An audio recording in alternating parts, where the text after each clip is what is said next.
Friends, I hope आप सभी की स्टडी बहुत ही ज्यादा अच्छी चल रही होगी और आपकी स्टडी को और भी ज्यादा अच्छे बनाने के लिए हम क्लास 12 फिजिक्स का वेरी इंपॉर्टेंट 1 मार्क्स के क्वेश्चन लेके आ गए हैं। ध्यान रखिएगा, ऑलरेडी मैंने 1 मार्क्स का क्वेश्चन क्लास 12 फिजिक्स के ऊपर बना रखा है, तो अगर आपने नहीं देखा है तो जाइए, मैंने वीडियो का लिंक डिस्क्रिप्शन बॉक्स में दे दिया है। अब ध्यान रखिएगा कि वही सीरीज को कंटिन्यू करते हुए, क्योंकि आपको पता होगा कि टोटल 10 मार्क्स के क्वेश्चन, मतलब कि 1 मार्क्स के टोटल 10 क्वेश्चन आपके यहाँ पर सीबीएसई बोर्ड एग्जाम 2021 में आने वाले हैं। तो ये बहुत ही ज्यादा इंपॉर्टेंट हो जाता है आप सभी के लिए कि स्टार्टिंग के 10 मार्क्स आप लोग बहुत ही इजीली स्कोर कर सके। अब ध्यान रखिएगा कि जो जो मैंने क्वेश्चन पिकअप किया ये strictly as per the CBSE reduce syllabus and latest pattern के अकॉर्डिंग होने वाला है। तो चलिए फ्रेंड, बिना लेट किए हम लोग चलते हैं क्वेश्चन नंबर 1 की तरफ। बट उससे पहले बताना चाहता हूं कि फ्रेंड्स, अगर आप नीट 2021 एग्जाम्स की प्रिपरेशन कर रहे हैं तो अनअकैडमी आपके लिए लेके आ गया है free series of live classes, जो कि नीट के एक्सपर्ट आपको टीच करेंगे। ध्यान रखिएगा कि ये 11 दिसंबर को स्टार्ट होने वाला है, जहां पर अनअकैडमी के top educator high weightage topic के बारे में आपको टीच करेंगे, शॉर्टकट बताएंगे और भी बहुत कुछ बताया जाएगा। जैसा कि आप स्क्रीन में कंप्लीट शेड्यूल देख सकते हैं, और हाँ, ये इंग्लिश मीडियम में होगा। सबसे पहले देखिए कि 11 दिसंबर को 10 AM में आपको शॉर्टकट्स बताया जाएगा केमिकल काइनेटिक्स केमिस्ट्री का चैप्टर का। आपको 1 PM में वेव्स का टॉपिक पढ़ाया जाएगा। देन बायोलॉजी में आपका जेनेटिक्स का टॉपिक पढ़ाया जाएगा। देन 6 PM में रिप्रोडक्शन होगा। 7 PM में आपका पी ब्लॉक एलिमेंट, और 8:30 में आप देख सकते हैं कि स्किल इनहेंसिंग प्रोग्राम, जो कि रोटेटरी मोशन पे बेस्ड होगा। तो सभी नीट एस्पिरेंट बच्चे के लिए बहुत ही ज्यादा इंपॉर्टेंट हो जाता है अगर आप नीट एग्जाम्स की प्रिपरेशन कर रहे हैं। तो इसका लिंक मैंने आपको डिस्क्रिप्शन बॉक्स में दे दिया है, वहां से जाके आप लोग एनरोल कर सकते हैं, या फिर आप ये सब अनअकैडमी के ऐप के थ्रू भी कर सकते हैं। उसके लिए क्या करना है कि गूगल प्ले स्टोर में जाके अनअकैडमी लर्निंग ऐप को सर्च करना है, उसके बाद फोन नंबर दे के OTP आएगा, उसके बाद आपको रजिस्टर कर लेना है। देन आपको free live classes and free test series के लिए आपको एक कूपन कोड NEET10 का यूज कर लेना है। तो मैंने दोनों तरीका बता दिया, जिसमें आपको अच्छा लग रहा है वो आप कर सकते हैं। अब देखिए, ये आपके लिए पहला क्वेश्चन है, इसको आप लोग ध्यान से पढ़िए। यहाँ पर क्या लिखा हुआ है कि एन AC या फिर alternating current in a circuit is given by, आपको क्या गिवन है, पहले जो गिवन है इसको आप लोग यहाँ पर लिख लीजिए। I is equal to 20 sine आपका 100 पाई टी प्लस आपका 0.05 पाई, और ऑब्वियस है करंट तो ये आपका एम्पियर में होगा। अब देखिए क्या बोला कि find the RMS value of current, मतलब क्या आपको निकालने के लिए बोला गया है IRMS, ये आपका क्या होगा। तो सबसे पहले मुझे ये बताइए कि IRMS का फॉर्मूला क्या होता है, क्या आपको पता है? बिल्कुल पता होगा। IRMS इज इक्वल टू आपका होता है पीक वैल्यू ऑफ करंट, जिसको हम लोग I नोट से डिनोट करते हैं, बाई √2 होता है। ये आपका IRMS का फॉर्मूला होता है। अब देखिए √2 तो आपका कांस्टेंट है, आपको I नोट यहाँ पर निकालना पड़ेगा। तो ध्यान रखिए, ये हमारा I गिवन है, तो आपको क्या ये वाला इक्वेशन पता है कि I is equal to I naught आपका साइन ओमेगा t प्लस 5 होता है, बिल्कुल पता होगा। तो आपको क्या करना है, ये दोनों इक्वेशन को आपस में कंपेयर करना है। तो कंपेयर कीजिए, तो यहां से आपका I नोट का वैल्यू क्या आ जाएगा बताइए। यहां से आपका I नोट का वैल्यू 20 एम्पियर आ जाएगा। यहां पर ओमेगा निकालने बोलता तो ओमेगा के लिए आप लोग कंपेयर कर देते, जो कि हमारा 100 पाई आता, बट यहां पर ओमेगा का कोई बात नहीं किया गया है। यहां पर ओनली आपको I नोट निकालना है। तो I नोट हमारा क्या आ गया, 20 एम्पियर आ गया। तो देखिए यहां पर आप लोग सिंपली लिख दीजिए, तो ये हमारा क्या हो जाएगा, 20/√2 हो जाएगा। आप लोग चाहे तो रेशनलाइज कर सकते हैं, तो ये हमारा क्या हो जाएगा बताइए, ये हमारा 20√2 बाई आपका 2, जो हमारा 10√2 एम्पियर आ जाएगा। और ये हमारा क्या आ गया, IRMS वैल्यू आ गया। तो क्या सभी बच्चे को पहला क्वेश्चन समझ में आ गया? कोई बच्चे को थोड़ा सा भी डाउट है? मेरे हिसाब से नहीं होगा। अब देखिए फ्रेंड, ये आपके लिए सेकंड क्वेश्चन और ये तो बहुत ही ज्यादा इंपॉर्टेंट है। क्वेश्चन को ध्यान से पढ़िएगा क्योंकि क्वेश्चन ऑलरेडी सीबीएसई बोर्ड में प्रीवियस ईयर में पूछा जा चुका है। क्वेश्चन को ध्यान से पढ़िए कि an electron and a proton, आपको क्या गिवन है, इलेक्ट्रॉन गिवन है यहाँ पर और आपका एक प्रोटॉन गिवन है, ठीक है। और यहाँ पर क्या बोला है, हैव सेम काइनेटिक एनर्जी, मतलब क्या हो गया कि दोनों का जो काइनेटिक एनर्जी है वो बिल्कुल आपका सेम गिवन है।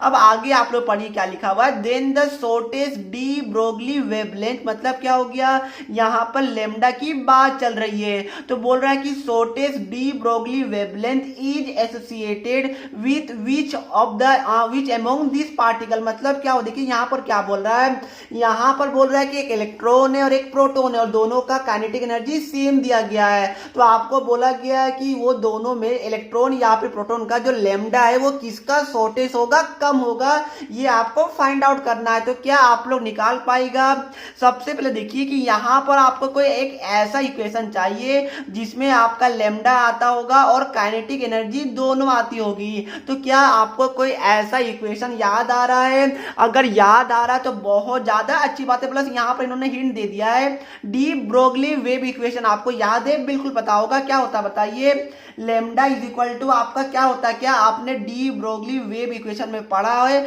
बिल्कुल पढ़ा होगा। ये हमारा एच जो कि प्लैंक कांस्टेंट होता है बाई पी, पी क्या होता है मोमेंटम, जिसको आप लोग एम इंटू वी भी लिख सकते हैं। बट ध्यान रखिए हमें रिलेशन क्या चाहिए, हमें लेमडा वर्सेस काइनेटिक एनर्जी में रिलेशन चाहिए।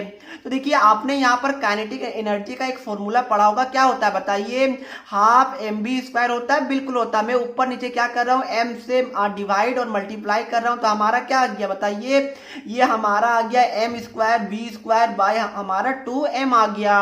अब देखिए एम वी का इसको मैं होल स्क्वायर लिख सकता हूँ, बिल्कुल लिख सकता हूँ, नीचे हमारा 2m आ गया और एम बी आपका क्या होता है, पी होता है, मोमेंटम होता है, तो ये हमारा पी स्क्वायर बाय 2m आ गया और ये हमारा क्या आ गया, काइनेटिक एनर्जी आ गया। तो काइनेटिक एनर्जी हमारा क्या निकल गया, पी स्क्वायर बाय 2m निकल गया। अब देखिए यहाँ पर पी है तो यहाँ से आप लोग पी निकाल लीजिए, तो आपका क्या हो जाएगा 2m, अगर मैं काइनेटिक एनर्जी को अगर k से डिनोट कर रहा हूं, ठीक है, तो ये हमारा p is equal to under root 2m k हो गया, जहां पर m मास होता है और k आपका काइनेटिक एनर्जी होता है। तो यहां पर पुट कर दीजिए तो आपका क्या आ जाएगा, lambda is equal to h by आपका अंडर रूट 2m k आ गया, जहां पर k काइनेटिक एनर्जी है और m आपका मास है। अब ध्यान रखिएगा क्वेश्चन में क्या बोला कि काइनेटिक एनर्जी आपका सेम गिवन है और आपको पता है कि h भी आपका प्लैंक कांस्टेंट है, वो भी आपका कांस्टेंट होता है, तो उससे कोई मतलब है नहीं। रूट 2 भी हमारा क्या होता है, कांस्टेंट है, उसका एक पार्टिकुलर वैल्यू होता है जो आप सभी को पता होगा। तो यहां से आप लोग क्या कंक्लूजन निकाले बताइए कि जो लेमडा है ये आपका इनवर्सली प्रोपोर्शनल है किसके, रूट अंडर एम, मतलब कि यहाँ पर रूट एम के इनवर्सली प्रोपोर्शनल हो गया। क्या ये वाला बात आप सभी को समझ में आया, क्यों हुआ, क्योंकि यहाँ पर 2 आपका कांस्टेंट है, k भी आपका कांस्टेंट है क्योंकि काइनेटिक एनर्जी है और ये आपका इलेक्ट्रॉन और प्रोटॉन के लिए सेम टू सेम गिवन है। तो हम लोग लैम्डा को कंपेयर किससे करवा सकते हैं, एम, मतलब कि मास से कंपेयर करवा सकते हैं।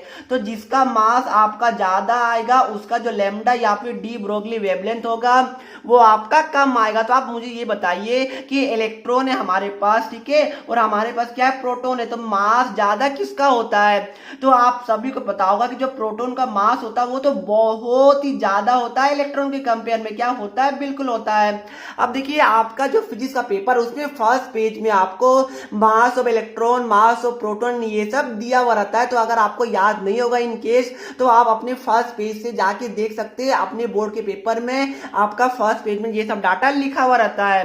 तो आपको पता है कि mass of proton is much greater then mass of electron, और यहाँ पर क्या है, लैम्डा और एम आपका इनवर्सली प्रोपोर्शनल है, डेट्स वाई आपका जो लैम्डा ऑफ इलेक्ट्रॉन होगा ये आपका क्या होगा बताइए, ये आपका ग्रेटर देन किसका होगा, लैम्डा ऑफ प्रोटॉन होगा। क्या ये बात समझ में आया।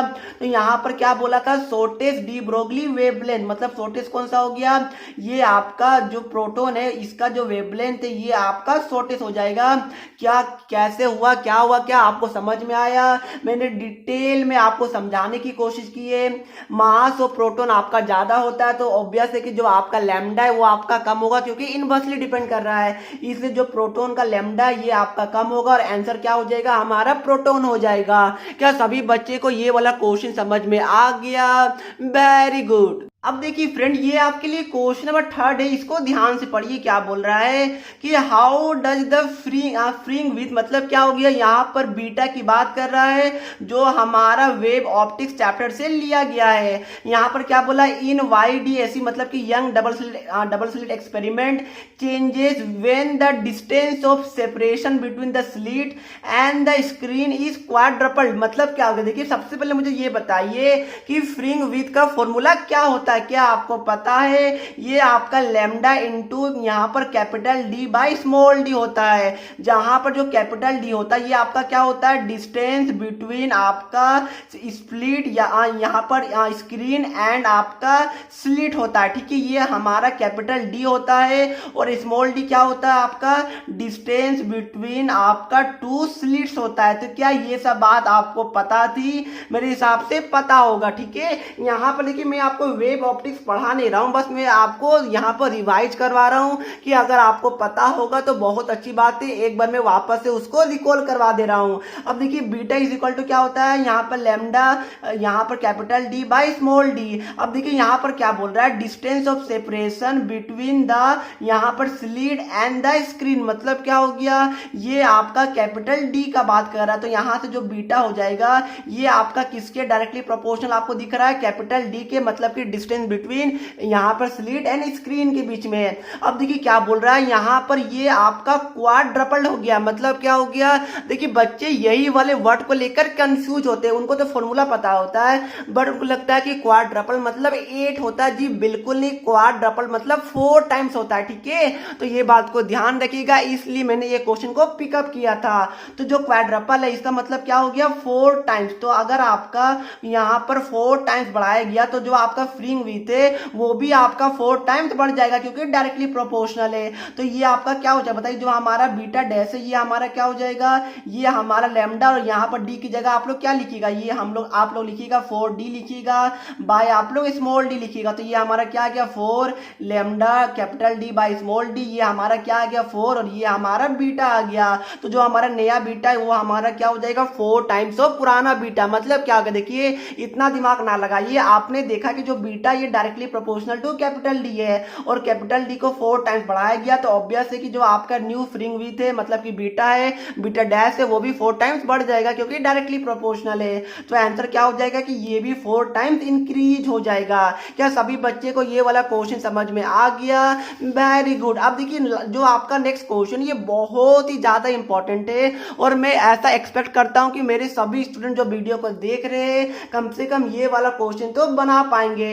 अब देखिए यहाँ पर क्या बोला गया कि 5 कंडक्टर है। देखिए यहाँ पर 1 2 3 4 5 दिख रहा है, बिल्कुल दिख रहा होगा, ये आपका क्या है, सेंटर है, जंक्शन है। ठीक है, अब देखिए यहाँ पर क्या बोल रहा है कि 5 conductors are meeting at a point X as shown in the figure, जैसा कि आप फिगर में देख सकते हैं। तो आपको क्या बोला गया है कि what is the value of current I, मतलब ये देख पा रहे हैं आई है, इसका आपको वैल्यू निकालने के लिए बोला गया है। तो देखिए ये तो एक मतलब लाइन में हो जाएगा। क्या आपने किरचॉफ लॉ पढ़ा है? बिल्कुल पढ़ा होगा, और किरचॉफ में आपने स्पेशली 2 लॉ पढ़ा होगा। तो पहला लॉ को याद कीजिए, क्या आपको याद है, क्या बोलता है बताइए, कि the sum of current entering junction में, क्या यहाँ पर मैं लिख देता हूँ। देखिए यहाँ पर किरचॉफ का पहला लॉ क्या बोलता है कि द सम ऑफ यहाँ पर करंट, आप लोग भी आपने कॉपी में नोट डाउन कीजिए क्योंकि जितना नोट डाउन कीजिएगा उतना आपके लिए अच्छा होगा। तो the sum of current entering the junction, ठीक है, इंटरिंग द जे एन से मैं जंक्शन को डिनोट कर रहा हूं, is equal to the sum of current leaving the junction. ठीक है, तो ये बात को ध्यान रखिएगा, ये किरचॉफ का पहला लॉ है। तो यहाँ पर यही लॉ को आप लोग लगाइए। तो देखिए यहाँ पर ये आपका क्या हो गया, जंक्शन हो गया। अब देखिए जंक्शन में कौन कौन सा करंट इंटर कर रहा है, देखिए ये जो 4 एम्पियर का ये जंक्शन में आ रहा है और जो 5 एम्पियर का ये भी जंक्शन में आ रहा है। तो ये हमारा क्या हो जाएगा, 4 + 5 हो जाएगा। अब इज इक्वल टू देखिए जो हमारा 3 एम्पियर है, ये हमारा जंक्शन से दूर भाग रहा है, मतलब कि लीविंग कर रहा है। तो ये हमारा क्या हो जाएगा 3 प्लस देखिए जो हमारा ये 5 एम्पियर है, ये भी हमारा जंक्शन से दूर भाग रहा है, तो ये +5 हो गया। फिर देखिए जो हमारा आई जिसको हमें निकालना, ये भी देखिए जंक्शन से दूर भाग रहा है, ठीक है। तो ये हमारा क्या हो जाएगा +i हो जाएगा। अब देखिए ये 9 हो गया, ये हमारा 8 + i हो गया। तो यहां से आपका क्या आ जाएगा 9 - 8 जो कि हमारा 1 एम्पियर आ जाएगा। तो क्या मेरे सभी स्टूडेंट को ये वाला क्वेश्चन समझ में आ गया? कितना सिंपल था, देखिए कितना ज्यादा मुझे बहुत अच्छा क्वेश्चन लगा और काफी ज्यादा सिंपल था। किरचॉफ के पहले लॉ पे बेस्ड था कि the sum of current entering the junction is equal to the total sum of current leaving the junction. बस वही हमने लगाया, हमारा कितना आ गया, जो रिमेनिंग आई जो हमें निकालना था, ये हमारा कितना आ गया 1 एम्पियर आ गया। अब देखिए बहुत सारे बुक में क्या दिखेगा, यहाँ पर -1 एम्पियर वो लिख देते हैं। माइनस क्या डिनोट करता है, आपका डायरेक्शन बताता है, ठीक है। माइनस अगर आपका माइनस आएगा तो माइनस मतलब क्या हो गया कि जो ये जंक्शन को लीव कर रहा है, बट यहाँ पर ऑलरेडी यहाँ पर एरो बनाया गया है, इसलिए हमें माइनस लगाने की जरूरत नहीं है। बट कोई बच्चे -1 लिखते तो उनका मार्क्स नहीं कटेगा।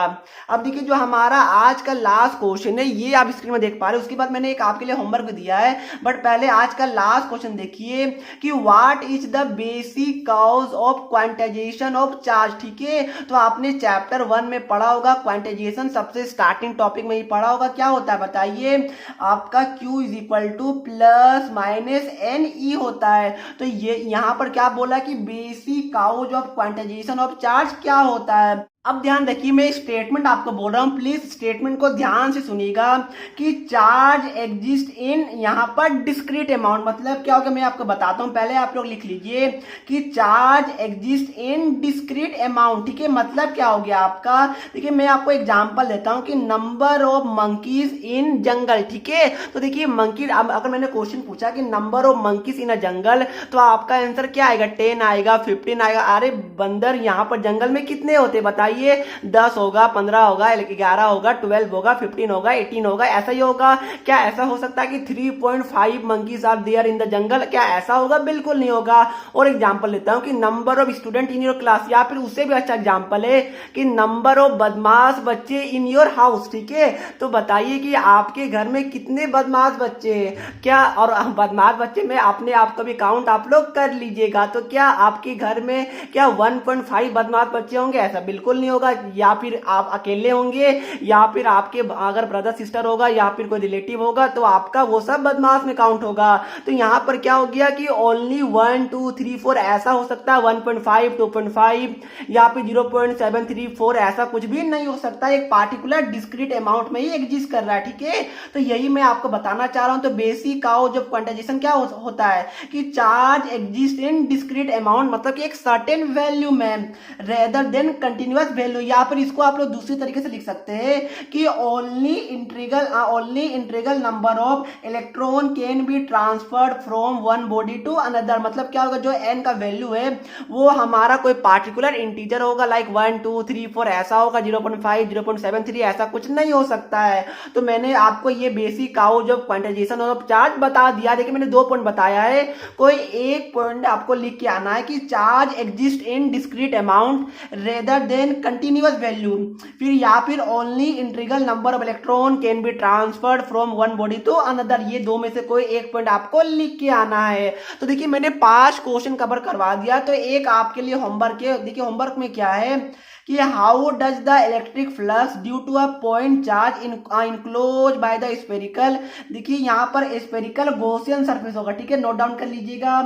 Spherical Gaussian surface get affected when its radius is increase, ठीक है। मतलब क्या होगा, ये आपका स्फेरिकल, अगर सपोज कीजिए कि ये आपका स्फेरिकल गॉसियन सरफेस है जिसका रेडियस आर है, और हम लोगों ने क्या किया कि ये जो स्फीयर है इसका हम लोगों ने रेडियस बढ़ा के 2r कर दिया मान लीजिए।